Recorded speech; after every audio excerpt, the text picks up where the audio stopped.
আসসালামু আলাইকুম ওয়া রাহমাতুল্লাহ। প্রিয় শিক্ষার্থী, তোমরা কেমন আছো? আশা করি ভালো আছো। স্বাস্থ্যবিধি মেনে বাড়িতে অবস্থান করতেছো, পড়ালেখার মধ্যেই আছো। তো প্রিয় শিক্ষার্থী,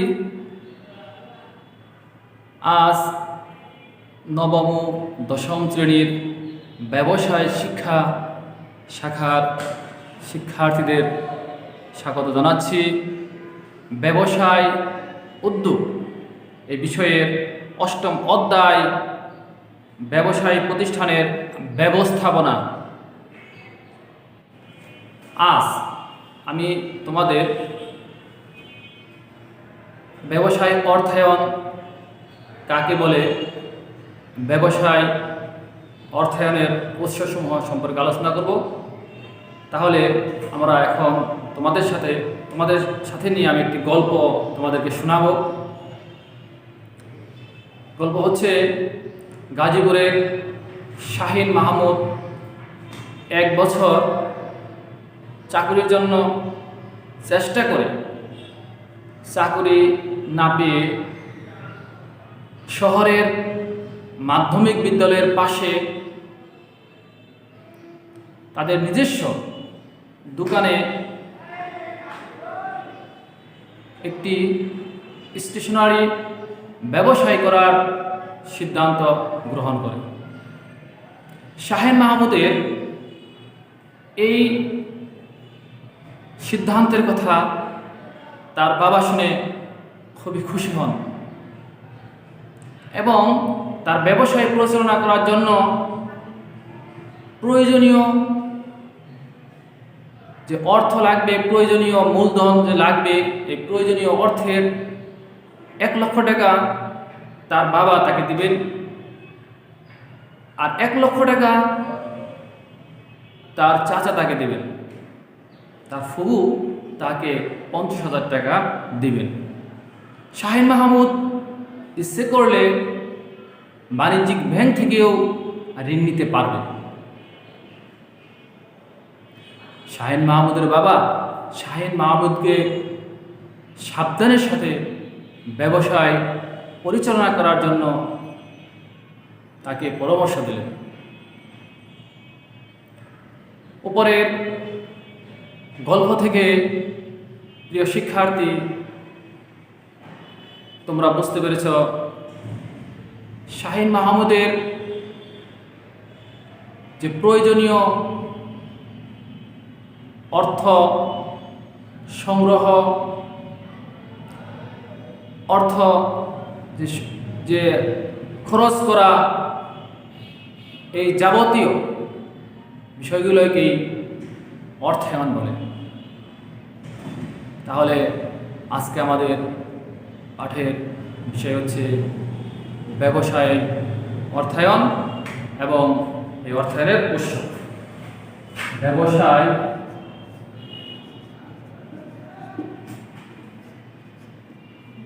অর্থায়ন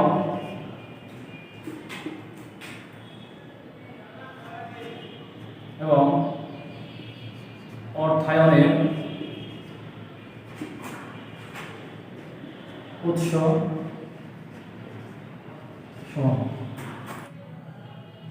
সাধারণ অর্থে ব্যবসায়ের জন্য অর্থ সংগ্রহ করাকেই ব্যবসায় অর্থায়ন বলে। ব্যাপক অর্থে আমরা যদি বলতে চাই তাহলে প্রিয় শিক্ষার্থী, ব্যাপক অর্থে আমরা যদি ব্যবসায়ী অর্থায়ন সম্পর্কে বলতে চাই তাহলে একটি ব্যবসায় পরিচালনা করার জন্য প্রয়োজনীয় কি পরিমাণ অর্থ লাগবে এর পরিকল্পনা করা, কোন কোন উৎস থেকে এই প্রয়োজনীয় অর্থ পাওয়া যাবে তা নির্ধারণ করা, অর্থ সংগ্রহ করা, এই প্রয়োজনীয় অর্থ সংগ্রহ করে ঠিকমতো সংরক্ষণ করা এবং এই অর্থ ব্যয় করা যাবতীয় কার্যক্রমকেই ব্যবসায়ী অর্থায়ন বলে। তাহলে প্রিয় শিক্ষার্থী, আমরা ব্যবসায়ী অর্থায়ন কাকে বলে তা বুঝতে পারলাম। এখন আমি তোমাদেরকে বোঝাতে চেষ্টা করব এই যে কারবারের যে প্রয়োজনীয় অর্থ, এই অর্থ কোন কোন উৎস থেকে সংগ্রহ করা যায় তা আমি তোমাদের সাথে আলোচনা করতেছি। তোমরা অবশ্যই বুঝতে পারবে, মনোযোগ সহকারে আমার ক্লাসটা তোমরা শুনতে থাকবে। প্রথম যে উৎস অর্থায়নের তা হচ্ছে মালিকের নিজস্ব তহবিল। মালিকের নিজস্ব তহবিল, নিজস্ব তহবিল।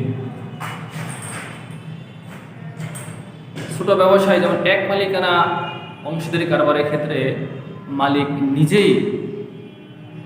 নিজেই কারবারে অর্থের সংস্থান করে থাকে, অর্থ সরবরাহ করে থাকে।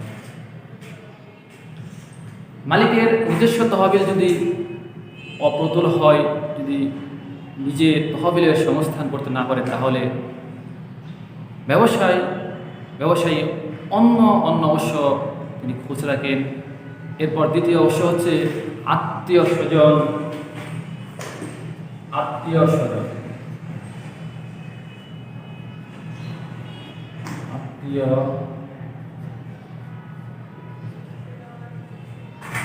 আত্মীয় স্বজন বন্ধু বান্ধবের নিকট থেকেও ধার নিয়ে, ঋণ নিয়ে কারবার পরিচালনা করা যেতে পারে। এটিও একটি অর্থায়নের উৎস হিসেবে বিবেচিত হয়। এরপর আরেকটি গুরুত্বপূর্ণ অর্থায়ন উৎস হচ্ছে বাণিজ্যিক ব্যাংক। বাণিজ্যিক ব্যাংক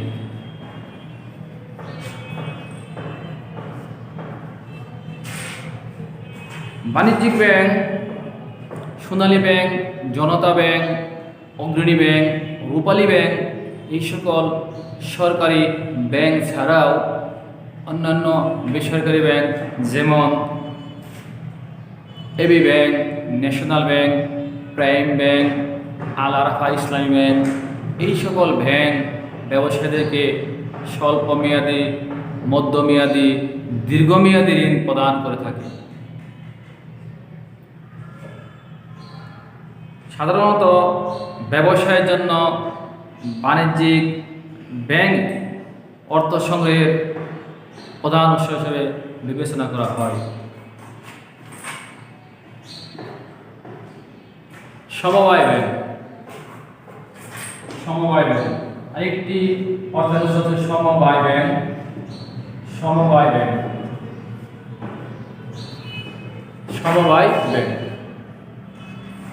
সাধারণত সমবায় ব্যাংক সদস্যদের স্বল্প মেয়াদী ঋণ প্রদান করে থাকে। তো অনেক সময় সদস্য ছাড়াও বাহিরের জনগণকেও ব্যাংক ঋণ দিয়ে থাকে। তাহলে আমরা সমবায় ব্যাংক সম্পর্কে বুঝতে পারলাম। গ্রামীণ ব্যাংক আরেকটি অর্থায়ন উৎস হিসেবে বিবেচনা করা হয়। গ্রামীণ ব্যাংক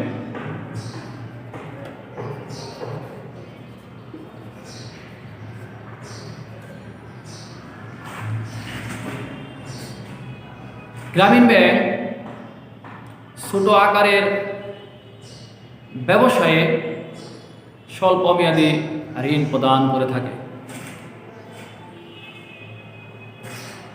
তাহলে আমরা গ্রামীণ ব্যাংক সম্পর্কে বুঝতে পারলাম।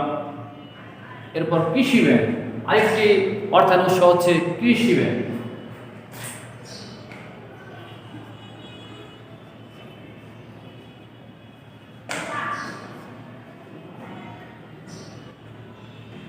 বাংলাদেশ কৃষি ব্যাংক,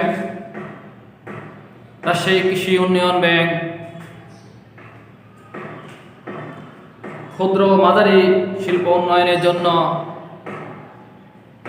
স্বল্প ও দীর্ঘমেয়াদী ঋণ প্রদান করে থাকে। এটিও একটি অর্থায়নের উৎস হিসেবে বিবেচনা করা হয়। এই কৃষি ব্যাংককেও অর্থায়নের উৎস হিসেবে বিবেচনা করা হয়। Bangladesh development bank Bangladesh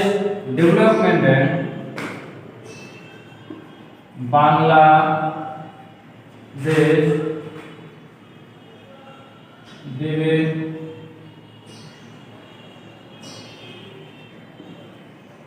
Bangladesh development bank, Bangladesh development bank এটিও একটি অর্থায়ন উৎস হিসেবে বিবেচনা করা হয়।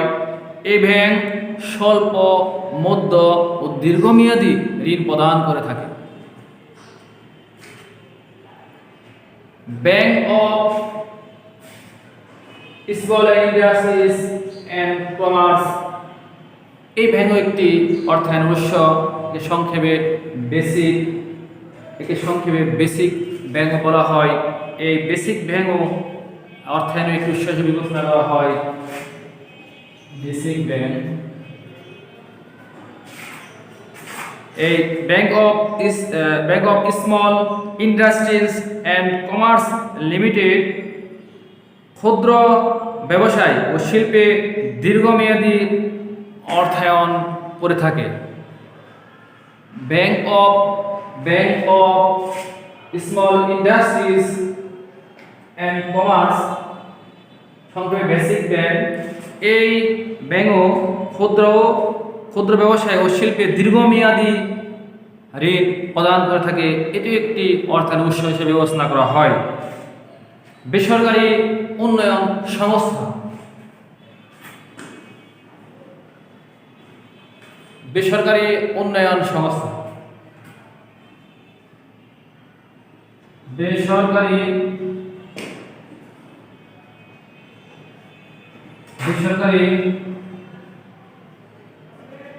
উন্নয়ন সংস্থা, বিভিন্ন বেসরকারি উন্নয়ন সংস্থা, বিভিন্ন প্রকার এনজিও, এই এনজিও বা বেসরকারি উন্নয়ন সংস্থা রয়েছে যারা সুদের বিনিময়ে ক্ষুদ্র ব্যবসায়ীদেরকে ঋণ প্রদান করে থাকে। তাহলে প্রিয় শিক্ষার্থী, আজকে আমরা আলোচনা করলাম অর্থায়ন সম্পর্কে। আমরা অর্থায়ন বুঝতে পেরেছি অবশ্যই। অর্থায়ন কাকে বলে? অর্থায়ন এর উৎস, কোন উৎস থেকে ব্যবসায়ের প্রয়োজনীয় অর্থ সংগ্রহ করা যায়, এ সম্পর্কে আমরা বিস্তারিত আলোচনা করলাম। তোমরা আরও ভালোভাবে জানতে পারবে তোমাদের ব্যবসায় উদ্যোগের বইয়ের 8ম অধ্যায় অর্থায়নের উৎস এবং অর্থায়ন সম্পর্কে ধারণা, অর্থায়নের উৎস ভালোভাবে পড়লে তোমরা আরও বিস্তারিত জানতে পারবে। সবাইকে ধন্যবাদ। সকলেই স্বাস্থ্যবিধি মেনে বাড়িতে অবস্থান করবে এবং পড়ালেখার মধ্যেই থাকবে। আজকের মতো এখানে শেষ করতেছি। সবাইকে ধন্যবাদ।